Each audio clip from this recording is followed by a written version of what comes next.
अस्सलाम वालेकुम क्रिएटर्स, कैसे हैं आप सब लोग। मैं बिल्कुल ठीक अल्हम्दुलिल्लाह से। आज बहुत ही मज़ेदार सी रेसिपी मैं आप लोगों के साथ शेयर करने वाली हूँ, वो है चिकन कोफ्ता। और ये हमें रिक्वेस्ट आई थी कि चिकन कोफ्ता की रेसिपी शेयर करें, तो मैंने कहा जी ज़रूर, क्यों नहीं। तो इसी रिक्वेस्ट पे मैं आज चिकन कोफ्ता की रेसिपी आप लोगों के साथ शेयर करने वाली हूँ। तो चलिए बनाना स्टार्ट करते हैं। उसके लिए सबसे पहले आप लोगों ने चिकन ले लेना है। यहाँ पर मैंने आधा किलो चिकन ले लिया है और उसको अभी बोनलेस चिकन है तो उसको ब्लेंडर चॉपर के अंदर चॉप कर लेंगे इस तरीके से। ऐसे बिल्कुल क्या कहते हैं, फोमी सी शेप में आ जाएगा। ये देखिए कैसे हो गया। उसके बाद एक शिमला मिर्च लेनी है मीडियम छोटी, और कुछ ग्रीन सब्ज़ मिर्चें और 2 मीडियम प्याज। ज़्यादा छोटे नहीं थे और ना ही बड़े थे, ठीक है। और 2 ही टमाटर जाएंगे इसके अंदर। और अगर आपको किसी को समझ ना आए तो मैं साथ साथ लिखती होती हूँ कि कितनी चीज़ कितनी जाएगी, ठीक है। तो आप लोग वहाँ से भी देख सकते हैं। उसके बाद इसको अच्छे से आपने इस ब्लेंड कर लेना है। और उसके बाद आपने इसका जो एक छन्नी की मदद से इसका पानी निकाल देना है। आप कपड़े के साथ कर लें, या फिर इस तरीके से अगर आपके पास थोड़ी बड़ी साइज़ में छन्नी हो तो आप इस तरीके से भी निकाल सकते हैं।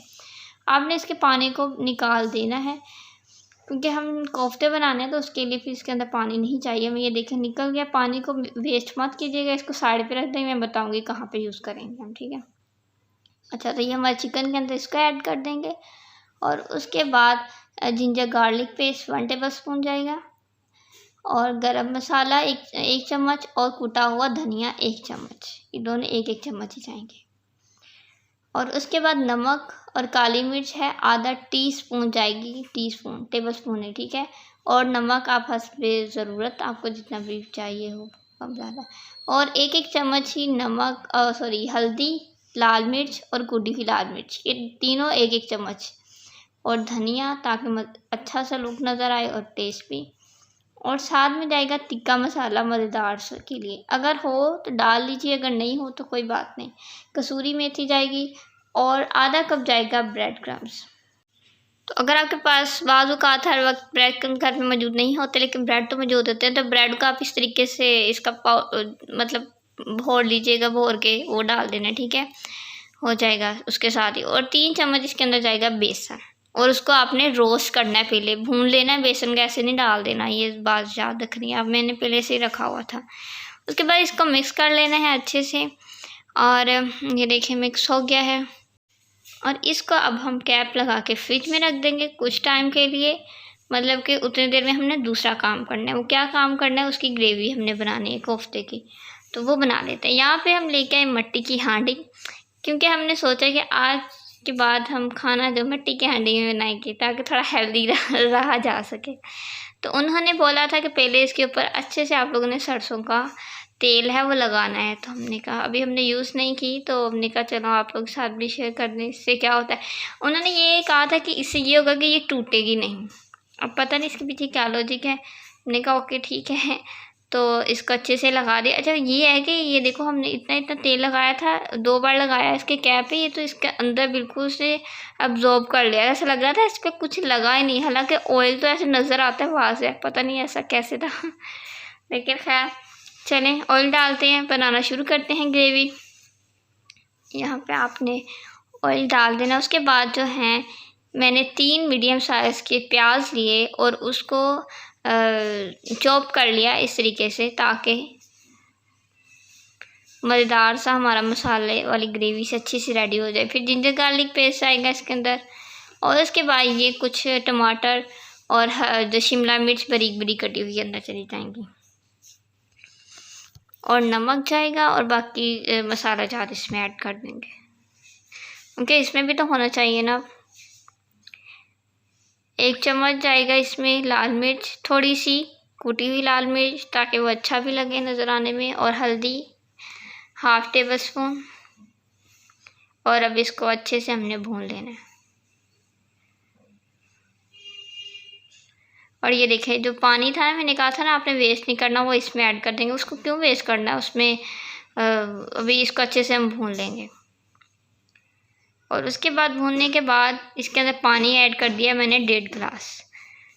ये देखें 1.5 गिलास पानी ऐड कर देंगे। इसके बाद इसको पकाएंगे तो फिर वो थोड़ा कम भी हो जाएगा, और हमारी मज़ेदार सी ग्रेवी रेडी हो जाएगी। आपको आपको पता चल ही जाएगा कि आपको कितनी की रखनी है। अगर आपको लगे कि ज़्यादा गाढ़ी हो गई है या फिर पतली है तो फिर उसको उतना पका लें या पानी ऐड कर दें, ठीक है। अच्छा ठीक है, उसको साइड पे कर देंगे। पक रहा है, जैसे मतलब हमारी ग्रेवी रेडी हो रही है, तो इधर हम कोफ्ते रेडी कर लेते हैं। अब इसको क्या करना है, सिंपल इसको गोल गोल गोल बॉल्स बना लेनी है। आपने अच्छे से बॉल्स बनानी है ताकि इसमें कोई क्रैक्स ना आए, क्योंकि हमने इसके अंदर ब्रेड क्रम्स ऐड किए थे और बेसन था, तो इस वजह से वो जो है उससे ये होता है कि इसको बाइंड करने में आसानी हो जाती है, ठीक है। अच्छे से ये भी जुड़ जाती हैं और अच्छे से शेप आ जाती है। तो इसी तरीके से हमने सारे कोफ्ते रेडी कर लेने हैं।